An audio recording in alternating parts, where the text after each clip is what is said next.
બેસી ગયા છે. એના નાટક જુઓ તમે. શું જોયે છે? Good afternoon, Radhe Radhe. કેમ છો બધા?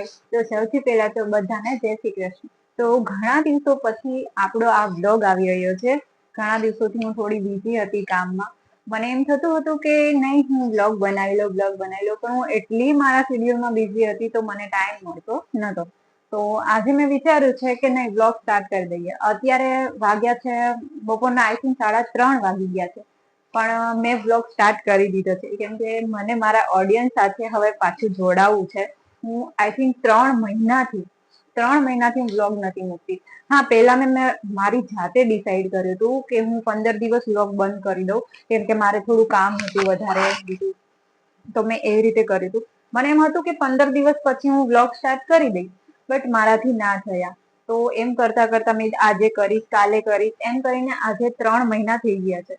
તો હવે મારો એટલો પ્રયત્ન રહેશે કે હું ડેઈલી તમને મારો એક વ્લોગ પહોંચાડી શકું અને તમે લોકો પણ મારા વ્લોગ ખુશી ખુશી જુઓ. તો અત્યારે વાગી ગયા છે 3:30 અને હું કામ કરીને ફ્રી થઈ છું.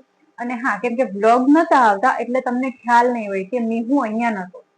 તો મીહુ ગામડે ગયો તો પેલા 2 મહિના મારા સાસુને પાસે હતો, પછી 1 મહિનો તેના મામાના ઘરે મારા મમ્મી પાસે હતો. તો 3 મહિના પછી મીહુ પણ પાછો આવી ગયો છે. તો એવું હોય છે ને કે કોઈ હોય ને તો આપણે મતલબ જો મીહુ નાનો છે તો બધાને એવું થતું હોય કે ના ઈ હેરાન કરે છે એટલે વ્લોગ નહીં બનતો હોય. પણ જયારે મીહુ ઘરમાં હોય છે ને ત્યારે જ હું સોશિયલ મીડિયામાં વધારે એક્ટિવ રહું છું. ખબર નહીં કેમ કે એ હોય ને એટલે મને એમ થાય છે કે ના હું કામ કરું કે મતલબ આવી રીતે વ્લોગ શૂટ કરું એ રીતે. તો અત્યારે મેં મીહુને જમાડીને એને થોડું ટીવી જોવું હોય છે બપોરે તો એ થોડું કાર્ટૂન જોયું. પછી મેં કીધું હવે તું સુઈ જા. તો એ સુઈ ગયો. પછી મેં મારું કામ કરી લીધું, હું ફ્રી થઈ ગઈ અને પછી મેં વ્લોગ સ્ટાર્ટ કરી દીધો. મને એવું હતું કે બહાર અમારે એક મોટું એવું ઝાડ છે, કરણી, આઈ થિંક કરણીનું ઝાડ છે. તો મને એવું હતું કે હું વ્લોગ ત્યાં શૂટ કરું, ઝાડની નીચે, ટ્રીની નીચે.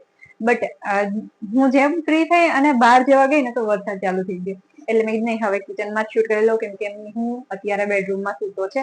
હું તમને બતાવી દઉં હું સૂતો છે. એટલે આપણે દરવાજો ઓપન કરી દઈએ. અને મેં તમને કીધું ને કે મારા ઘરની સામે એક ઝાડ છે કરણીનું. તો આ ઝાડ છે. મેં એવું વિચાર્યું હતું કે હું અહીંયા શૂટિંગ કરીશ, બટ જો આ નસીબ જ નથી સારા, વરસાદ સ્ટાર્ટ થઈ ગયો છે. એ જો મીહુની સાયકલ નીકળી ગઈ છે, સ્ટોરરૂમમાં મૂકતા હતા તો બહાર નીકળી ગઈ છે કેમ કે મીહુ આવી ગયો છે. મારી ગાડી બાજુમાં પડી છે અને આ છે આપણા મીહુભાઈ જે અત્યારે મસ્ત ગહેરી નીંદમાં સૂતા છે.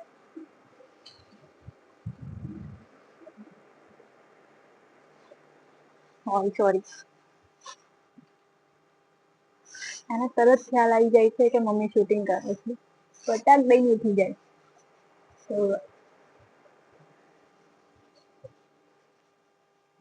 તો હવે કામ તો નથી, બટ હા વ્લોગ બંધ હતા અત્યાર સુધી. એમ શોર્ટ વિડીયો બી બંધ હતા. તો હવે પહેલા આપણે 2 વિડીયો શૂટ કરી લઈએ અને પછી આપણે સાંજની રસોઈની તૈયારી કરશું. સો હેલો ફ્રેન્ડ, તો વાગી ગયા છે અત્યારે 4:30. તો 4:30 વાગી ગયા છે. મીહુભાઈ ઉઠી ગયા છે અને જો નાસ્તો કરી લીધો છે એને, અને હવે એ કાર્ટૂન જોવે છે. મીહુ શું જોવે છે? તો મીહુભાઈ જોવે છે અત્યારે, એનો ફેવરેટ કાર્ટૂન જોવે છે. હવે આપણે સાંજની રસોઈની તૈયારી કરવાની છે. તો સાંજની રસોઈમાં આપણે બનાવવાના છે ભજીયા. તો એના માટે સૌથી પહેલાં આપણે ધાણા સાફ કરી લઈશું અને બટાટા વડા બનાવવાના છે તો બટેકા બાફવા મૂકી દઈશું. તો ચલો આપણે રેડી કરીએ બધું. મસ્તી ચાલુ છે. મને કે સૂતા સૂતા મારો ફોટો પાડ લે, એટલે જો મીહુ સૂતો છે. મીહુ નાટક તો પતે જ નહીં એના. મિલું મિલું મિલું મિલું મિલું આ બાજુ ફરતો ફોટો પાડું ને, પાડવાનો છે ફોટો. જો આ છે અમારા મિલુભાઈ જે ખોટું ખોટું સૂતા છે. ખોટું ખોટું સૂતા છે.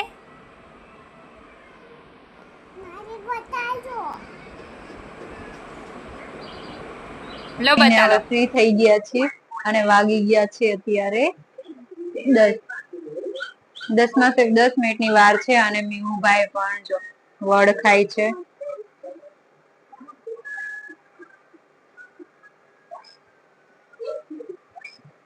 એનું ફેવરેટ કાર્ટૂન ચાલુ છે, એટલે ભાઈ જમીને હવે અહીંયા બેસી ગયા છે. એના નાટક જુઓ તમે ચોકચો.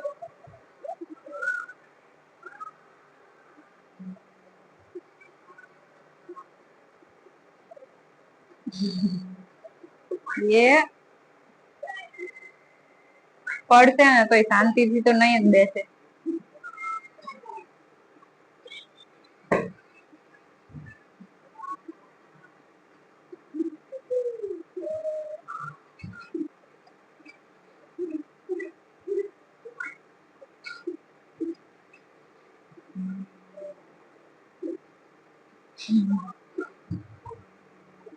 એ 11 વાગ્યાનો સુવાનો ટાઈમ છે, ત્યાં સુધી આમ જ બસ વળખાશે અને લાઈટ બી ચાલુ જ રાખવાની 11 ના વાગે ને ત્યાં સુધી. અમારે એવું છે, ફિક્સ છે ભાઈનું. 10:30 વાગે એટલે ટીવી બંધ થઈ જશે, પછી ભાઈ આમથી આમ ખાલી વળખાશે. તો હવે આપણે થોડું વોકિંગ કરી લઈએ અને વિડીયોનું એડિટિંગ છે એ પતાવી લઈએ. તો ઘણા દિવસો પછી આજે હું બ્લોગ મૂકવાની છું, મતલબ આ બ્લોગ મેં શૂટ કર્યો છે. તો બધા પહેલાની જેમ જ આપણા બ્લોગ જોવા આવી જજો. અને આઈ હોપ તમને આ મારા નવા જે બ્લોગ હવે હું સ્ટાર્ટ કરું છું એ ગમે. તો મળીએ આપણા નેક્સ્ટ બ્લોગમાં. ત્યાં સુધી બધાને રાધે રાધે.